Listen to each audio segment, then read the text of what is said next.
Last year, one Australian company took $19.5 billion in revenue at a profit margin of 16.8%. That is nearly double Coles or Woolworths. Its return on capital was about 70%, 382 stores, 53,000 people in the green aprons. And not one member of the family whose name is on the building has ever owned any of it. The first Bunnings Warehouse opened at Sunshine in Melbourne in August 1994. The family sold out to Wesfarmers that November for $594 million. The brand you know was built in the year the family left it. What they actually built was sawmills cutting karri and jarrah out of the southwest of Western Australia for 108 years.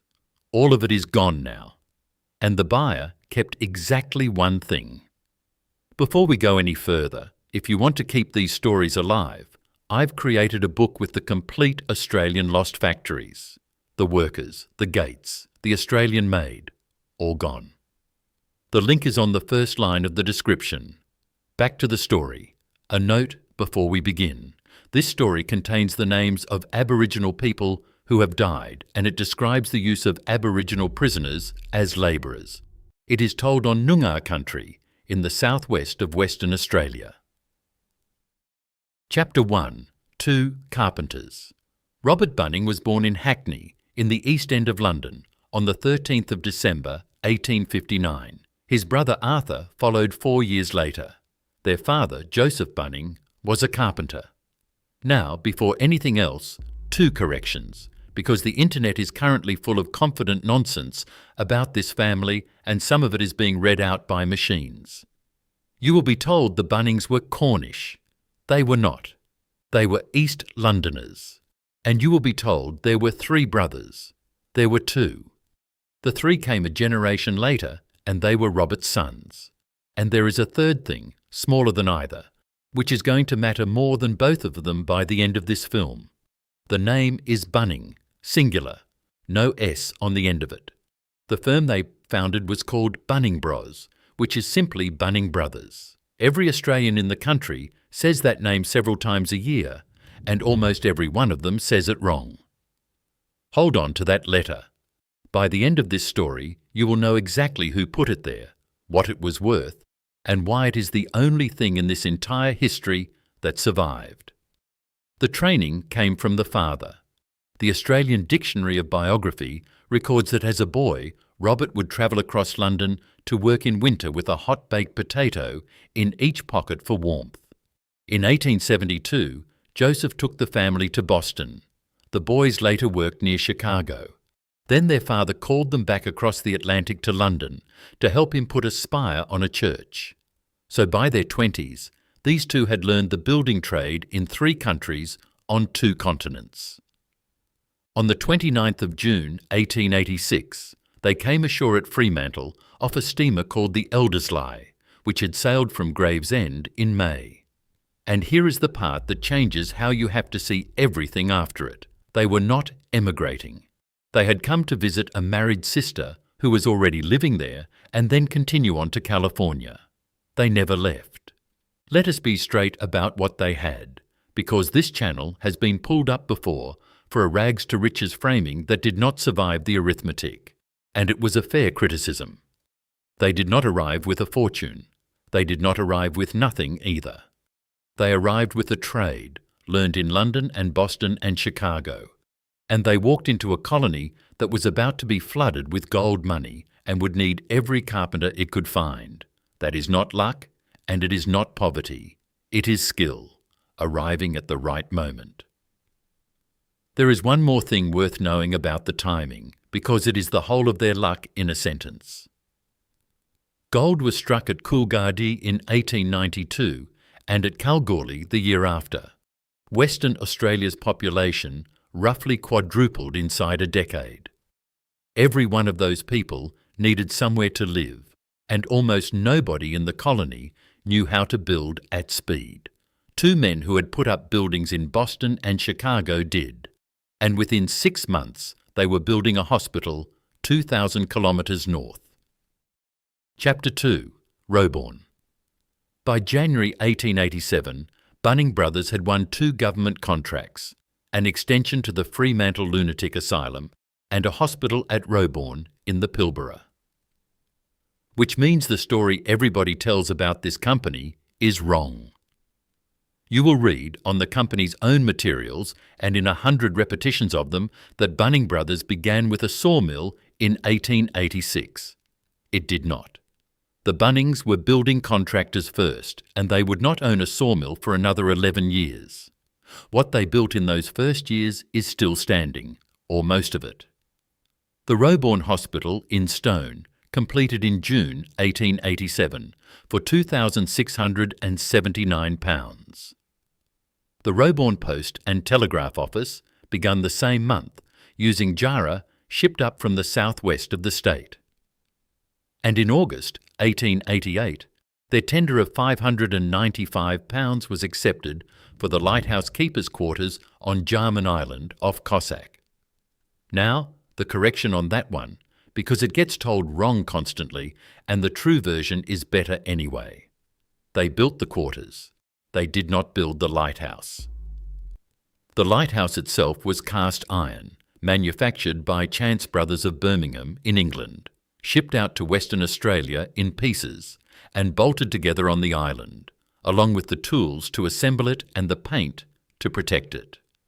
Consider what that tells you about the colony in 1888.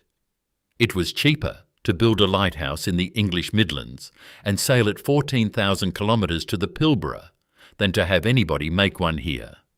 And there is something in the Roebourne record that has to be said plainly. The government building work in that town in those years used Aboriginal prisoners as labourers. That is on the Western Australian Heritage Record. Men held in Roebourne Gaol were put to work on the public buildings going up around them. The same jail supplied the labour that erected the lighthouse tower on Jarman Island. This is the first thing in the story with a price attached to it, and this film is not going to walk past it. Then, in 1888, near Cossack, Arthur Bunning was thrown from a horse and badly injured his head. He never fully recovered. He stayed a partner for another 41 years, married in 1903, had no children, and died in London in 1929. But from that fall onwards, whatever the letterhead said, there was really only one brother running the business. And notice what those first contracts actually were: an asylum, a hospital, a post office, a lighthouse keeper's quarters, every one of them a government job, in a colony that was building its own institutions from nothing. The Bunnings did not start by selling to the public. They started by selling to the state, which is the safest customer there is and the hardest one to get. And 8 years later, the price of jarrah went through the roof. Chapter 3. The Boom. To understand what happened next, you have to understand the 2 trees. Jarrah is dense, dark red, and so hard and so resistant to rot and termites that by the 1890s it was being shipped around the world for railway sleepers, wharf piles and street paving blocks. Whole cities were laying jarrah under their roads. And karri, Eucalyptus diversicolor. The tallest tree in Western Australia, smooth-barked and pale, standing 70 metres and more, some of them 400 years old, in forests along the southwest corner of the continent that had never had an axe put into them. 2 of the finest hardwoods on earth, sitting in an underpopulated colony at the far end of the world with a shipping route to Britain.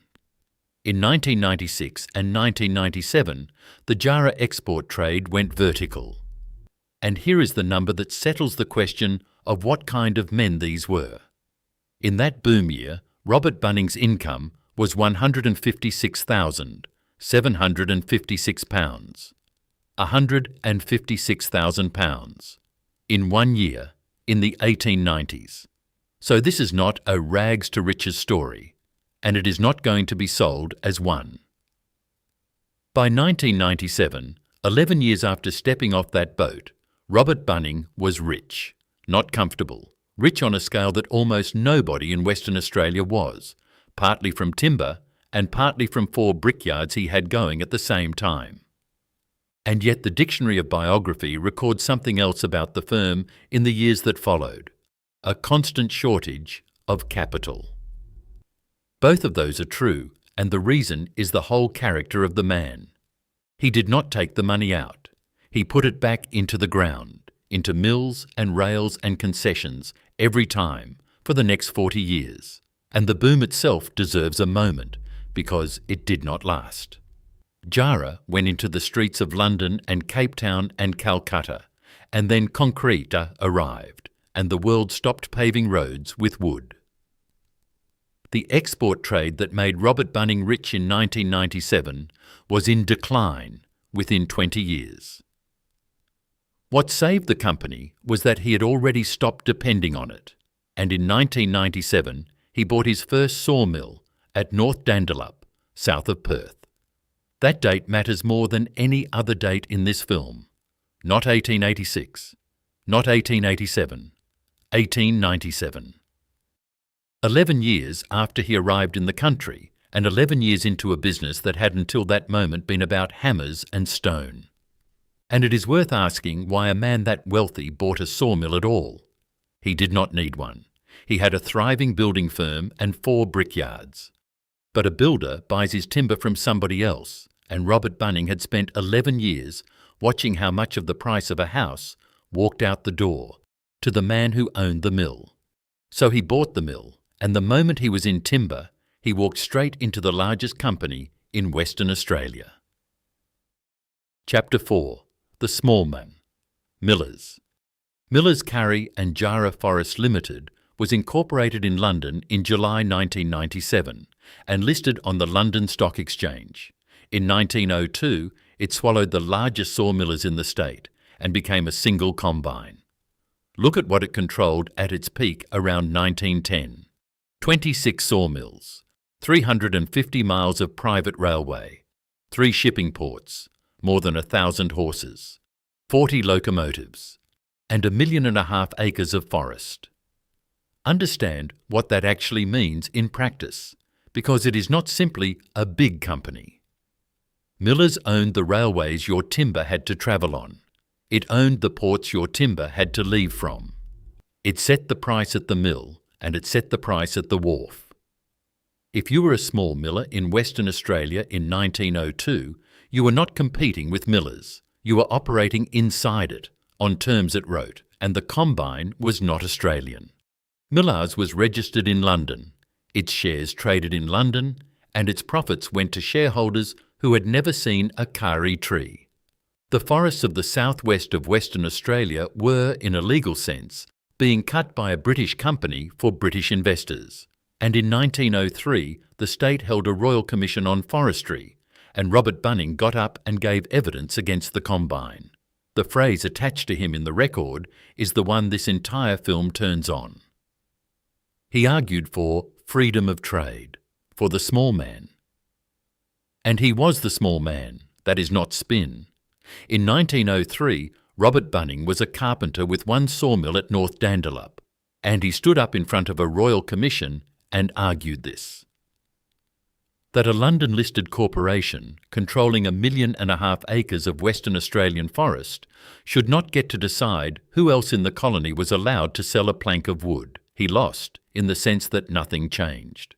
But he had put himself on the record as the man standing against the combine. And that is the sentence this film is going to come back to twice.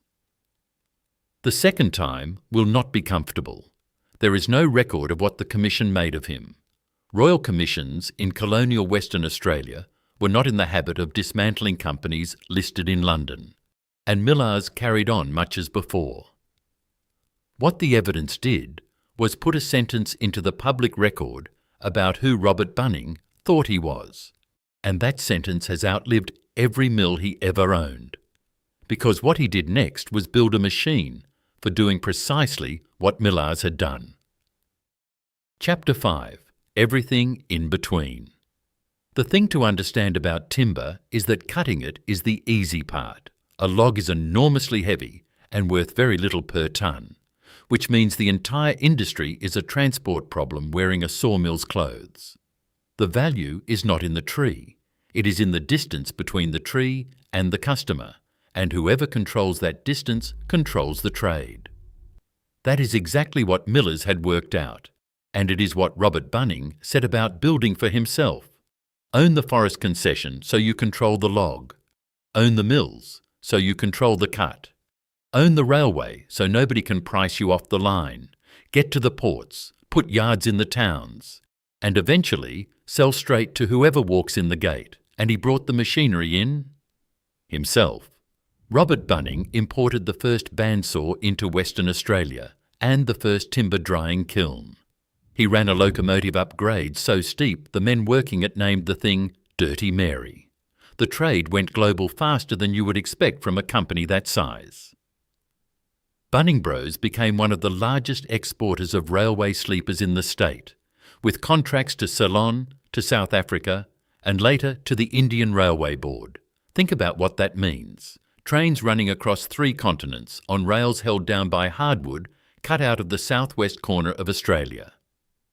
In 1907, he bought a timber and firewood yard in Bunbury, and in April of that same year, the firm was incorporated, Bunning Bros Limited, with Robert and Arthur as directors. 21 years in, out of 108. A family partnership had become a company with a share register, which is the first step on a road that ends somewhere none of them intended. And there is one more thing from this period that almost nobody knows, and it changes how the ending reads. In the 1930s, Bunning Bros won the contracts to supply and install the timber fittings in the Bones department store in Perth and in the Colonial Mutual Life building. A sawmilling company selling finished joinery into retail buildings for the general public to walk past. The instinct that eventually produced a warehouse in a Melbourne suburb was already there, 60 years early, in a man who had learned to make things with his hands in Hackney. And there is a pattern in all of it worth naming. Everything Robert Bunning bought was infrastructure. Not stock, not shares, not land held for its own sake. Rails, kilns, saws, yards, wharves. He was buying the distance between the tree and the customer, one piece at a time, for 40 years. That is why the money never showed up in his bank account, and it is why the company survived 2 world wars and a depression. And then the second generation went to war. Chapter 6. Snake Boats. The correction first, because this one is everywhere. You will read that Bunning Brothers ran a shipbuilding slip in the First World War. There is no evidence for it, and this film is not going to repeat it. Wooden Jarrah cargo ships were built at Fremantle around that period. The Australian War Memorial holds a painting of it being done, but the builder is not named in that record, and nothing in the company's own history puts Bunnings there.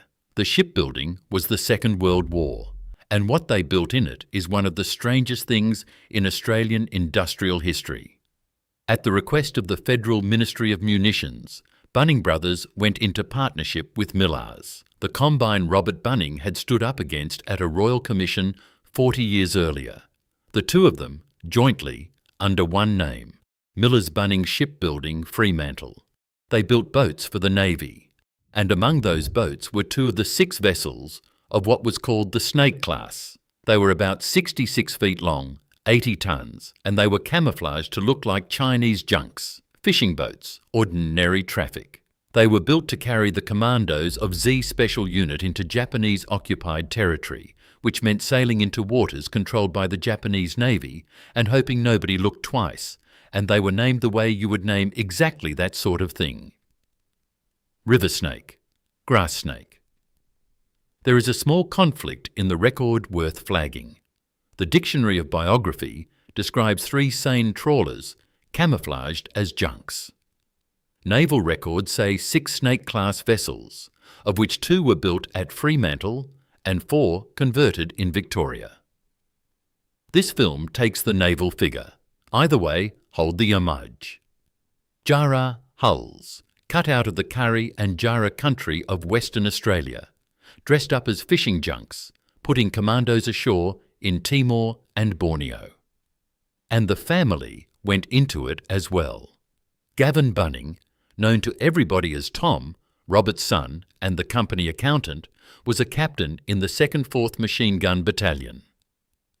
He arrived in Singapore on the 24th of January, 1942. Singapore fell 3 weeks later.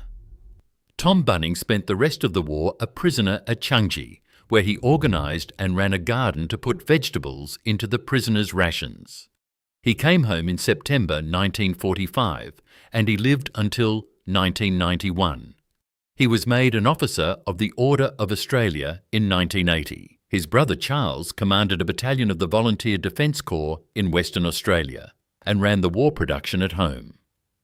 There is a detail in the Changi years that says something about the family. Tom Bunning was an accountant.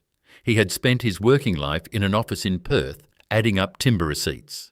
In a prison camp, the useful thing he turned out to have was the ability to organise, and what he organised was food.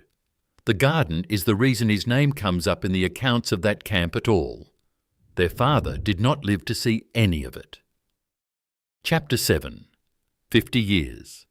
By the middle of the 1930s, Robert Bunning had been in business in Western Australia for half a century. He had come ashore in 1886 with a carpenter's trade and a plan to go to California. He now controlled sawmills, private railways, timber yards, forest concessions and an export trade running to 3 continents. So in August 1936 they held a dinner for him. 50 years of business in Western Australia. The speeches, the toasts, the whole apparatus of a colonial commercial life being marked properly. And the Dictionary of Biography records what happened next in a single sentence. During the dinner, while replying to a toast, Robert Bunning collapsed and died, on his feet, mid-sentence, answering a toast to 50 years at the party thrown to celebrate them. It was the 12th of August, 1936. He was 76. There is something almost too neat about the manner of it. A man who had spent 50 years never quite stopping, who put every pound back into the ground rather than take it out, died in the 1 hour of his life that had been set aside for looking backwards. He was buried in the Presbyterian section of Karrakatta Cemetery in Perth, and his estate was valued for probate at £29,220. Stop on that, because it is the measure of the man and almost nobody notices it. In 1 year in the 1890s, Robert Bunning earned £156,000. He died 40 years later, leaving $29,000. He had not lost it. He had spent it continuously for 4 decades on mills and rails and forest, exactly as the record says. The money went back into the ground every time. His sons Charles and Tom and their half-brother Joe took over the running of it. But the managing director's chair did not go to any of them. It went to Robert's deputy, a man named Arthur Petherick, who held it for the next 20 years. That is worth marking, because it is the first hairline crack in every dynasty, and it never looks like one at the time. A non-family man bridged the generations. The family still owned it. Somebody else ran it. 50 years down. 58 to go. And consider what he had actually seen in his lifetime. He arrived in a colony of fewer than 50,000 Europeans, with no railway network to speak of, where a lighthouse had to be shipped out from England in pieces. He died in a state with a wheat belt, a goldfields railway, a deep water port and an export timber industry, and he had put hardwood under railway lines on 3 continents. And what the sons did next was go after the biggest thing in the forest. Chapter 8. What it cost. Under Charles Bunning, the firm became what the record calls, without qualification, the largest logging operators in Australia.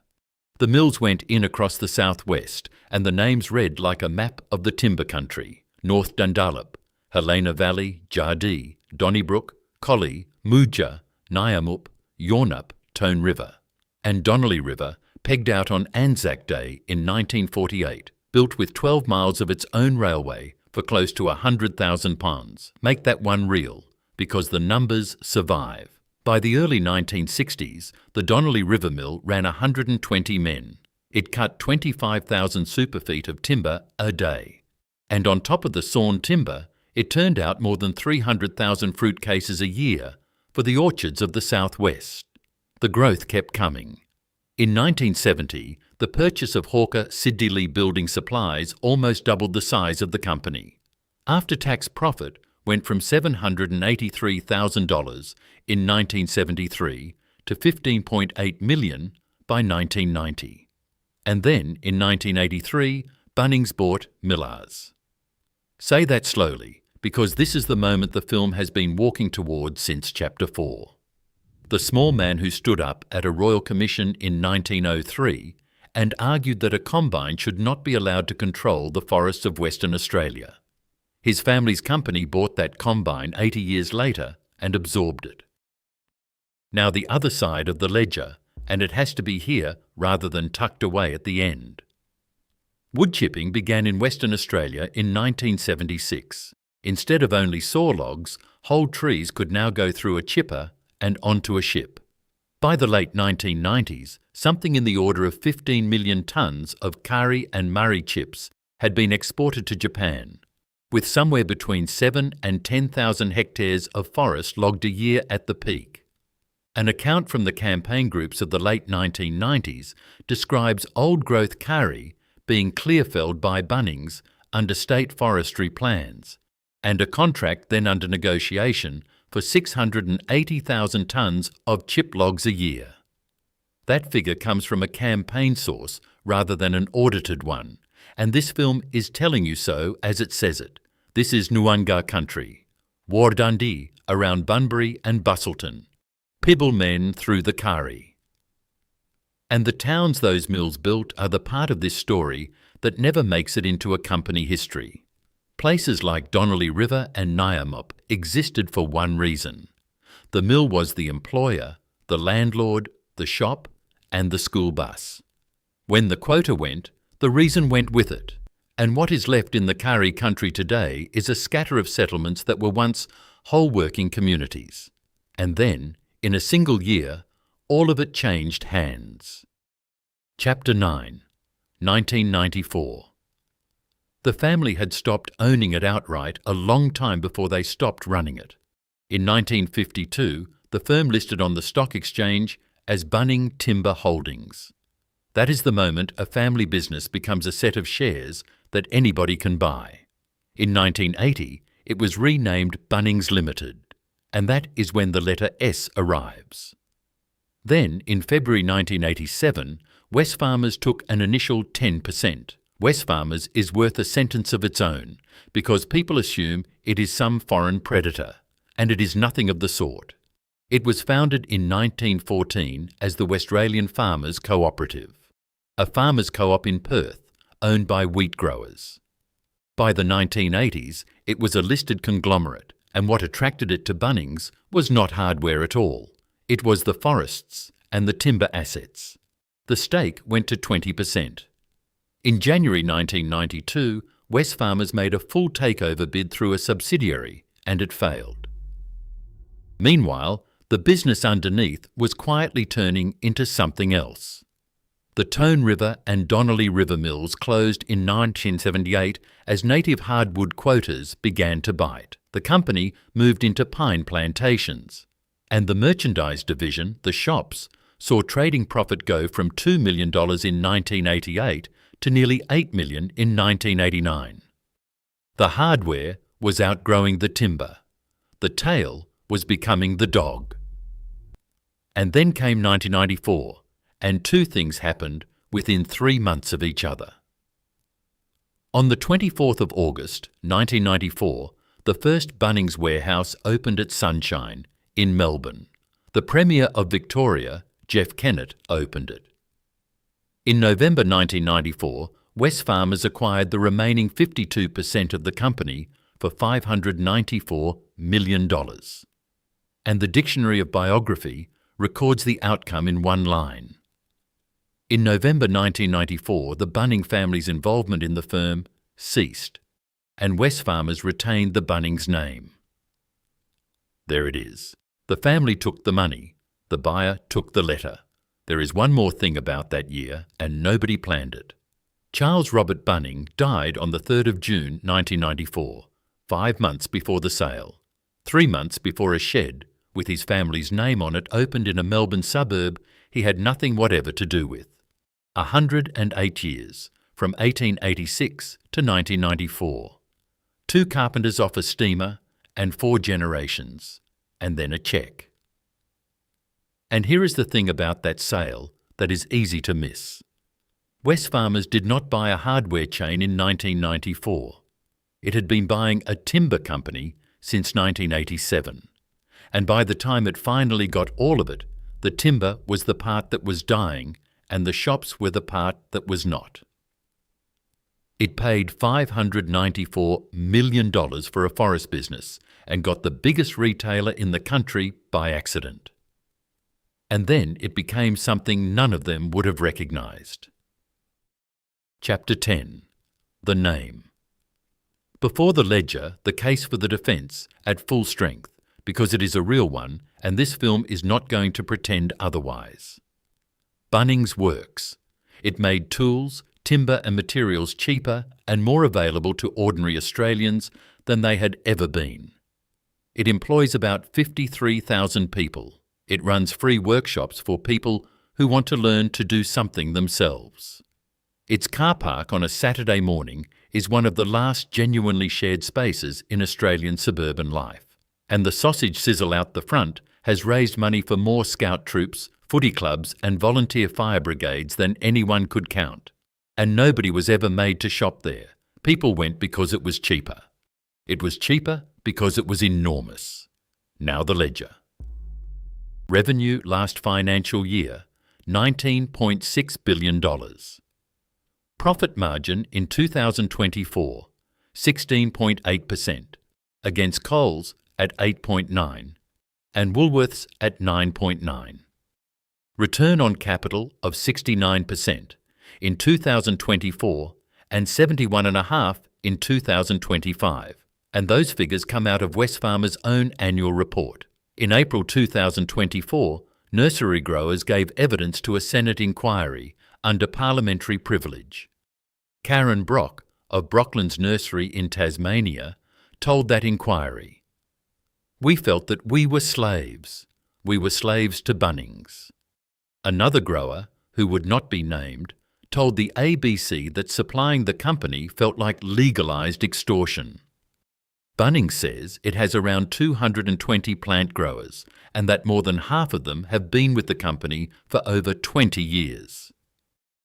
In May 2025, ABC Four Corners broadcast an investigation alleging that Bunnings uses exclusivity clauses in shopping centre leases to keep competitors out of the same centres. And there is one hard fact sitting underneath that allegation.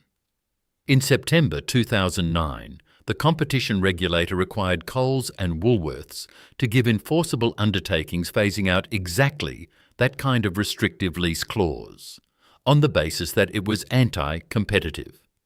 Bunnings was never subject to that undertaking. It still is not.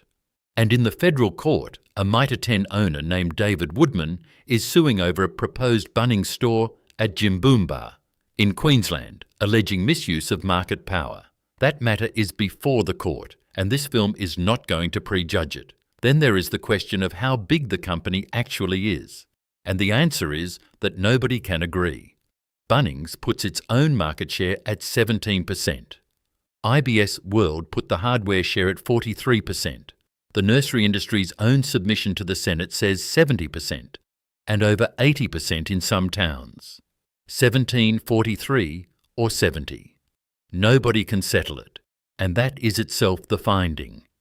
A country that measures the supermarkets to a decimal point cannot say what share of the hardware trade one company holds. The company's managing director, Mike Schneider, has said this: "We know we don't always get it right, and if we let a supplier down, we act as quickly as we can to remedy it." Now, 4 things the record insists on. It is Bunning, not Bunnings. They were East Londoners, not Cornish. They were builders before they were millers, and the first sawmill was 1897, not 1886. And Bunnings is not owned by BlackRock or Vanguard. whatever you have read. It is owned outright by Wesfarmers, an Australian company. Those funds hold single-digit percentages of Wesfarmers shares, in the same way they hold slices of nearly every listed company on earth. That is not ownership of Bunnings. It is not close. And the company that swallowed every rival in this country went to Britain and got taken apart. In February 2016, Wesfarmers bought the British chain Homebase for £340 million. It sacked the existing management, alienated the customers, and at one point failed to stock for a British winter.